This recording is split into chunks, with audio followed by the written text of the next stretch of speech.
Right now, is the Senate reloading for another shot when it comes to gun control? Talk on Capitol Hill that the upper chamber may try to fix the mistake they made when it came to background checks last, and maybe even go further.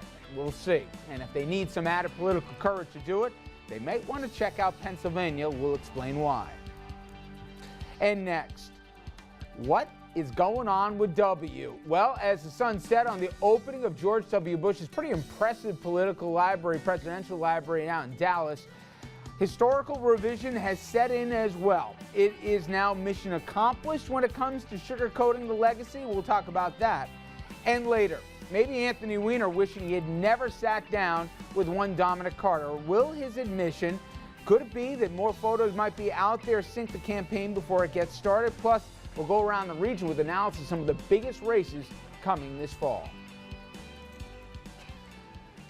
Good evening, everybody, and welcome to RFL. I'm Richard French. Thanks a lot here for joining us this Friday evening, April 26. Now, we got all that coming up, plus a sneak peek at a special report as we approach the 6-month anniversary of Hurricane Sandy slamming into our region. Believe it or not, 6 months ago that happened. And we also have a thought-provoking piece when it comes to public financing and election campaigns. Is it possible we'll see more of that, or is it only kind of adding to a bigger problem than many imagine out there? But first here, the Boston bombing suspect. Today, authorities revealed that Tsarnaev had been released from a Boston hospital and had been moved to a federal medical detention center in central Massachusetts. Now, for the better part of the past 2 weeks, the news media and this show, we focus almost exclusively on the Boston Marathon bombing and the search when it comes to answers, justice, security, a whole host of questions in the aftermath. But that might be coming to an end. Nobody thinks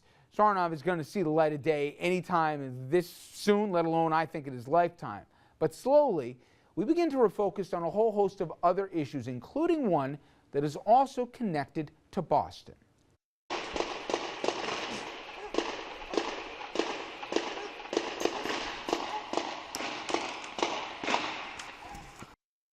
Well, that was the scene in Watertown, as many of you remember, late last Thursday night here. That is the bombing suspect traded more than 250 rounds with the cops. And while we still don't know exactly how or where the bombing suspects got their guns, we do know for sure they were not obtained legally. And we also have good reason to believe a simple background check, at least when it comes to this guy and his brother, would have stopped them if they had tried to get their hands on a gun. Now, in the nearly 2 weeks since the attacks, everybody in the country has been asking questions about how to prevent the next bombing and whatever it comes, whether domestic or foreign. But it feels like no one's been asking the question about the next Watertown or, God forbid, the next Newtown. How to infuse lawmakers with some political courage to get something done when it comes to gun control. And tonight, there is another faint, and I stress the word faint, glimmer of hope when it comes to D.C. getting their backs up straight and acting with some conviction. For more, I want to bring in senior political correspondent Andrew Whitman.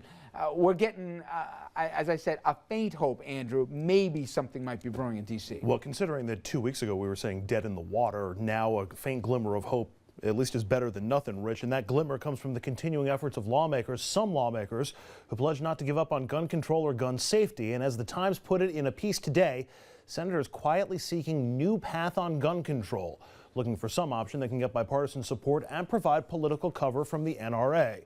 In other words, they're looking for a different outcome than the disappointing one they got last week. On this vote, the yeas are 54, the nays are 46. Under the previous order requiring 60 votes for the adoption of this amendment, the amendment is not agreed to. I've heard some say that blocking this step would be a victory. And my question is, a victory for who? A victory for what? Victory for not doing something that 90% of Americans, 80% of Republicans, the vast majority of your constituents wanted to get done? So all in all, this was a pretty shameful day for Washington. Now, in the days since that vote and that speech from President Obama, we've heard a lot about political courage or lack of it on the issue. For example, the 3 senators who voted no on background checks, even though they're set to retire from the Senate. One of them, Montana Democrat Max Baucus, who announced the end of his Senate career after he voted no on background checks. Or the 4 Democrats who voted no. 2 of them are up for re-election next year. A third is the retiring Baucus. The 4th is South Dakota's Heidi Heitkamp, who was just sworn in this past January, not going to be up for re-election anytime soon. Heitkamp, in an interview this week on her vote, says forget about all the numbers you've heard. Forget that support for background checks stands at 91%, and forget that support is still a whopping 88% in homes where someone owns a gun, of which there are a ton in her home state of South Dakota. Instead, Heitkamp said in the interview, quote, "You got to listen to your constituents. In this office, the calls literally were before the last day at least 7-1 against that bill." This was after a series of very extensive ad campaigns done in my state saying, call me and tell me to support it. So opinion polls no good, phone calls from always motivated gun supporters, more important. Perhaps Heitkamp, Baucus, and the others who help sink background checks, they might want to have a talk with Pennsylvania Senator Pat Toomey. Toomey, a Republican, no liberal. He's the pro-gun, A+ rated by the NRA, former head of the Club for Growth. And yet he did a bipartisan deal with Democrat Joe Manchin, putting his own political career at risk. Keep in mind, he's from Pennsylvania, right down the middle, 25th in the nation in gun ownership, a very purple state these days. How are voters treating Toomey after his bipartisan deal on background checks? They've rewarded him with the highest job approval rates of his Senate career, 48% approval. That's up 5 points since just March, and that was before the background check deal had gone public. And in the very purple Pennsylvania, voters are not happy that nothing got done on background checks. 70% describing themselves as angry or dissatisfied with that vote. Rich? All right, Andrew, thank you very much. Let's bring in our panel tonight here. We're joined by Bill O'Reilly, Newsday columnist, Republican consultant, Dominic Carter, political journalist, author, and favorite of Anthony Weiner, and Andrew, who you met as well. We'll get to that in a little bit. But, Bill, part of your job is to understand numbers here, okay? I maintain, and tell me I'm wrong, that senator in South Dakota misread the phone calls, because the people that are going to call the office, the most passionate people on any issue, are those on the fringe, whether it's the edge on the right or the left. It doesn't make a difference.